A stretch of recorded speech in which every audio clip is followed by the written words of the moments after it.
कुछ 100 के भी नीचे में काम हो गया होता। और क्यों नहीं होता भाई? 65% शेयर है, 7,000 करोड़ से अधिक का प्रॉफिट है, 22,000 करोड़ का आपका बैलेंस शीट है, 22,000 करोड़ का, 7,000 करोड़ से अधिक का प्रॉफिट। लेकिन आप 40, 50, 60 पायलट के अपॉइंटमेंट में आपको देरी हो रही है, और पायलट ही आपको नहीं मिल रहा है। हो सकता है नहीं मिल रहा हो। नहीं मिल रहा हो तो आपने क्या कम्युनिकेशन किया सरकार के साथ?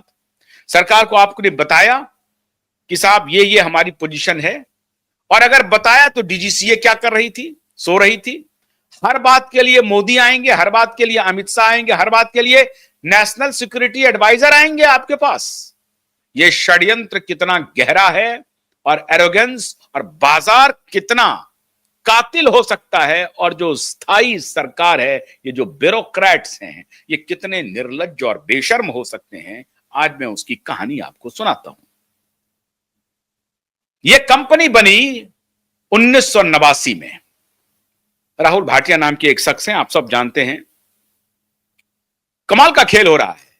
दुनिया को फ्लाइट नहीं मिल रही है, दुनिया के फ्लाइट कैंसिल हो रहे हैं, लेकिन गोवा नाइट क्लब के जो क्रिमिनल हैं, वो criminal Luthra brothers, Saurabh Luthra brothers जो हैं, वो दोनों सुबह सुबह 5 बजे की फ्लाइट से दिल्ली से फुकेट पहुंच गया, थाईलैंड हो गया। मुंबई से दिल्ली भी आ गया, और दिल्ली से सीधा रवाना हो गया थाईलैंड के लिए, फुकेट पहुंच गया। उनको फ्लाइट मिल गई। गोवा नाइट क्लब में 25 लोगों की मौत हुई है। और वो जो डांस का वीडियो है, अगर मैं आपको दिखाऊं, जरा म्यूट करके वो वीडियो दिखाइए। अभी मैं दिखाता हूं। तो गोवा नाइट क्लब में, ऑडियो म्यूट करके दिखाइएगा। गोवा नाइट क्लब में जब ये नृत्य हो रहा है, उस वक्त आग लग रही है, और ये पुलिस वाले, भ्रष्ट पुलिस वाले, ये डीजीपी आकर के बकवास कर रहे हैं।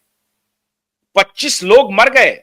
अब आप कहें तो नहीं करूंगा ना, वो जैसे जज साहब कर क्लब में इस तरह के नृत्य को देखेंगे तो यही होगा, ऐसा मैं नहीं कह सकता हूं। गोवा का ये बहुत बड़ा बाजार है, सरकार ने खोल रखा है, सरकार ने उसको अनुमति दी है। लेकिन सरकार ने कैसी अनुमति दी है? क्योंकि पुलिस वाले को हफ्ता पहुंचता होगा। मैं जानता हूं इन नाइट क्लब को, बहुत गहराई से, नजदीक से जानता हूं इन नाइट क्लबों को, बहुत नजदीक से, कि नाइट क्लब में खेल क्या होता है। और नाइट क्लब को जब ये ऑपरेट कर रहे थे, तो पुलिस वाले को कैसे हफ्ता नहीं, पर डे पहुंचता होगा, per day.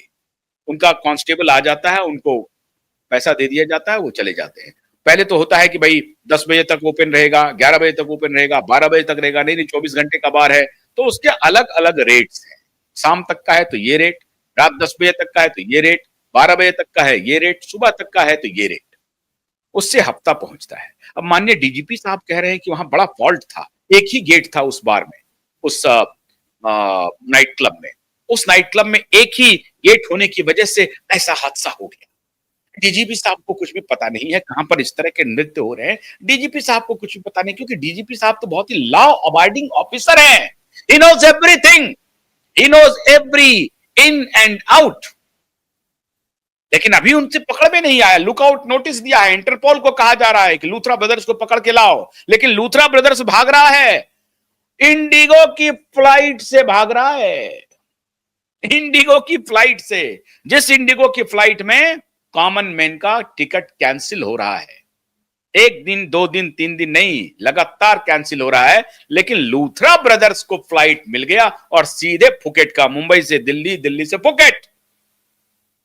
Deep state, yes, corruption के घोटालेबाज चोरों की वजह से आम आदमी परेशान है। सुनना मोदी को पड़ता है, सुनना अमित शाह को पड़ता है, हर जगह मोदी जाकर के खड़े रहेंगे। हां, मोदी जी की भी एक गलती है कि ऐसे ब्यूरोक्रेट, ऐसे भ्रष्टाचारियों की टीम बना करके रखा हुआ है। अब आइए साहब, जरा मैं इंडिगो को, और क्यों मैं कह रहा हूं कि ये जो बड़ी सबसे जो स्थायी सरकार है, उसने कैसे लोगों को इस हालात में पहुंचा दिया है, और गुस्सा मोदी के खिलाफ चले जाए। गुस्सा शाह के खिलाफ चले जाए, गुस्सा एनएसए के खिलाफ चले जाए, नेशनल सिक्योरिटी से समझौता हो जाए। आतंकवादी घटना है ये, आतंकवादी घटना। सिर्फ लोगों को मारा नहीं गया बंदूक चला करके, यह घटना आतंकवादी घटना से भी अधिक गंभीर है। लोग जिनको परेशानी हुई, पैसे लगा के यात्रा कर रहे हैं, अपने जेब से पैसा दे रहे हैं, ये इन भ्रष्ट अधिकारियों की तरह जो सब कुछ को सालों से पैरासाइट के तरह हमारे आपके पैसे पर एंजॉय करने का परमिशन मिलता है the moment he qualifies one examination, और उसके बाद ये पूरी जिंदगी पैरासाइट के तरह सिस्टम को खाते रहते हैं। जरा शेरपा सबको दिखाता हूं साहब, चलता क्या है। बड़ी बड़ी कंपनियां कैसे इस अस्थाई सरकार के लोग वहां से निकलते हैं, और ये बड़े बड़े कॉरपोरेट कंपनियों के executive, non executive, non functional, functional board of directors में शामिल होकर के क्या क्या गुल खिलाते हैं। इस देश के ब्यूरोक्रेट, डायरेक्ट एडमिनिस्ट्रेशन से जो इंडियन एडमिनिस्ट्रेटिव सर्विस के लोग हैं, वो कैसे अपनी सेवा के बाद किस कॉरपोरेट को अपनी सेवा देते हैं और वहां से करोड़ों का माल उठाते हैं। क्यों? इसलिए नहीं कि बड़ा बेस्ट ब्रेन है, नहीं नहीं नहीं नहीं नहीं नहीं, इसलिए कि लाइजनिंग के लिए बहुत शानदार होगा। सरकार के साथ कोई मीटिंग है, ये करनी है, उसको करना है, तो इनके कोई जूनियर बन जाएंगे वहां सेक्रेटरी, उनको बोल देंगे, कुछ रिलैक्सेशन हो जाएगा, कुछ आएगा वहां, कुछ फाइल दब जाएगा, कुछ ऐसा होगा वैसा होगा। आइए साहब, ये सभी लोग बड़ी बड़ी कंपनियों के बोर्ड ऑफ डायरेक्टर्स में रहते हैं, ये कोई मैं नई बात नहीं बता रहा हूं, लेकिन आज इंडिगो के बोर्ड ऑफ डायरेक्टर्स में कौन कौन है, जरा इस पर चर्चा तो कर ली जाए। तभी मैंने कहा कि ये शेरपा कहां थे जो अभी अभी बने हैं, अभी अभी नॉन एग्जीक्यूटिव है, एग्जीक्यूटिव है, मामला फर्क समझिए, लेकिन कुछ ना कुछ तो है, नाम तो है। हमारा तो नाम नहीं है, और तो किसी का नाम नहीं है बोर्ड ऑफ डायरेक्टर्स में, हमारा कैसे हो जाएगा साहब? हम तो एक पत्रकार आदमी है, हमारी क्या औकात है? ये औकात वाले लोग हैं ना। क्यों? स्टीफन से पढ़ाई कर लिया, जेएनयू से पास आउट हो गया, और उसके बाद एक एग्जाम पास कर लिया, बस इनके पास सारा ज्ञान आ गया, ये हर चीज के मास्टर हो गए, हर चीज के मास्टर हो गए। नीति आयोग के भी चेयरमैन बन गए, और फिर जब रिटायर हुआ, बस बोर्ड ऑफ डायरेक्टर्स में शामिल हो गए। फिर शामिल हो गए, उसके बाद गोल्फ खेल रहे हैं साहब। गोल्फ ही खेलना है, करना क्या है? गोल्फ खेलना है। और ठीक कहते हैं हमारे एक ब्यूरोक्रेट मित्र, कहते रहते हैं कि नेहरू जी ही संभवतः बोलते थे कि Indian civil servant neither civil nor servant. ये इंडियन सिविल सर्वेंट जो हैं, वो नाइदर सिविल नॉर सर्वेंट, न तो ये नौकर हैं और न ही ये सभ्य हैं। ये पूरी तरह से असभ्य हैं और ये मालिक है, नौकर तो है ही नहीं। इंडिगो के बोर्ड ऑफ डायरेक्टर्स में कौन कौन लोग हैं, ये कहां सो रहे थे? इतने नामचीन लोग, इनके ऊपर कार्रवाई क्यों नहीं? सीओ ही क्यों जाएगा आखिर में? नॉन एग्जीक्यूटिव है, नॉन फंक्शनल है, हार्डली मैटर्स। सवाल है कि ये क्यों है, इनका नाम यहां पर क्यों है? क्यों नाम है इनका? क्यों नाम है? मिस्टर विक्रम सिंह मेहता, ये 1978 बैच के आईएएस ऑफिसर हैं, 1978 बैच के, और 1980 में इन्होंने सिविल सर्विस से इस्तीफा दे दिया। और उसके बाद नाम लीजिए, महिंद्रा एंड महिंद्रा, रिलायंस, ये वो, पता नहीं जितनी भी बड़ी कंपनियां देख रहे हैं, सबके बोर्ड ऑफ डायरेक्टर्स में है विक्रम सिंह मेहता। अब ये जो दूसरी महिला हैं मिस पल्लवी, ये ब्यूरोक्रेट तो नहीं है, लेकिन ये भी number of Paytm payment services limited, उस पर में भी है, जूनियर होटल्स लिमिटेड, उसके भी बोर्ड ऑफ मेंबर में है, 197 कम्युनिकेशन, ये पेटीएम से रिलेटेड है, उनके भी बोर्ड ऑफ मेंबर्स में है। ये अल्टमीस, फर्स्ट कमर्शियल, अमरचंद पाल, बोगबान, PSNSS properties, Avanti rotary realty, first full. अब ये नंबर ऑफ कंपनीज हैं जिसके बोर्ड ऑफ डायरेक्टर्स में ये भी हैं पल्लवी जी। अब आइए, विक्रम सिंह हो गए। अब ACMBS धनोबा रिटायर्ड, ये तो एयर चीफ टाइप रहे हैं, एयरफोर्स में अपनी सेवा दी है, ये भी जेएनयू से पास आउट है, हालांकि एनडीए करने के बाद ये भी जेएनयू से पास आउट है, धनोवा साहब। तो धनोवा साहब भी नंबर ऑफ कंपनी के बोर्ड ऑफ डायरेक्टर्स में। आगे आइए साहब,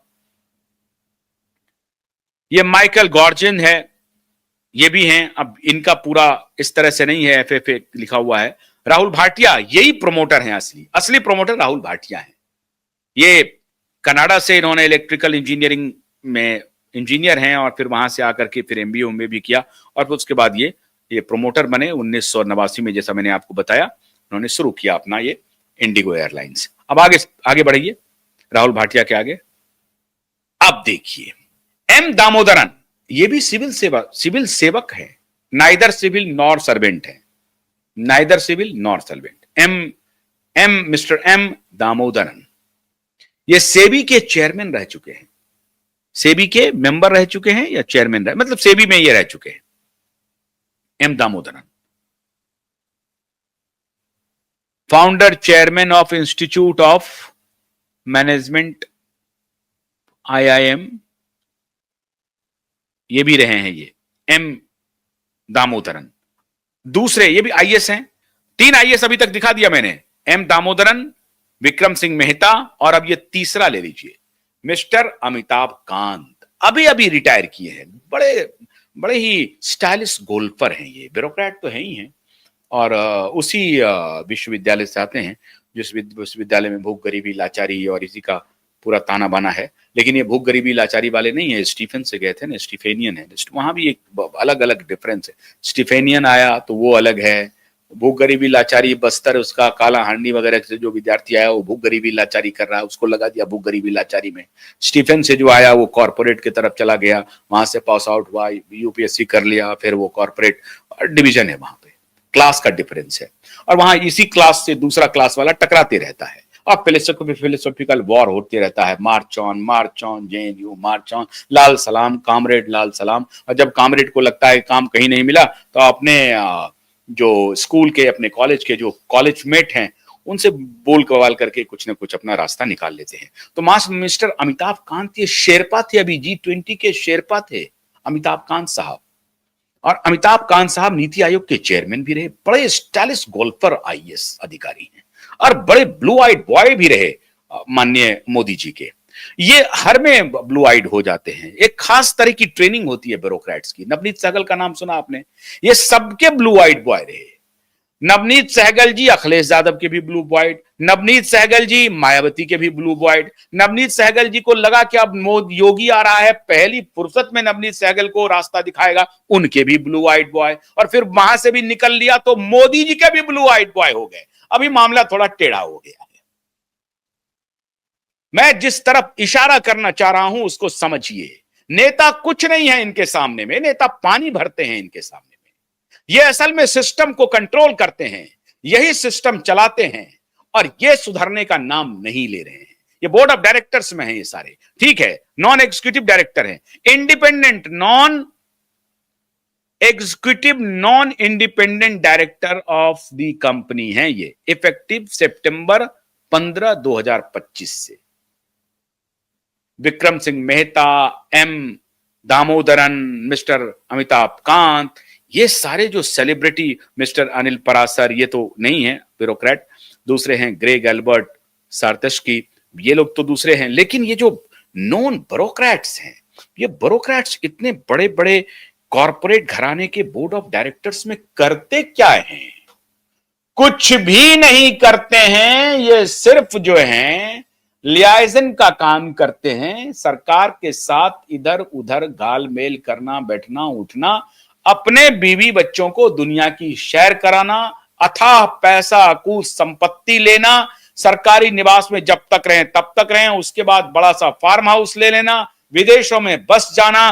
भारत सरकार के अब तक के जितने सेक्रेटरीज हैं सबका अगर आप डेटा निकालेंगे, क्योंकि वहां तक पत्रकारों की पहुंच नहीं है, वो मिलते नहीं है पत्रकारों से, वो पत्रकारों को कुछ समझते नहीं है।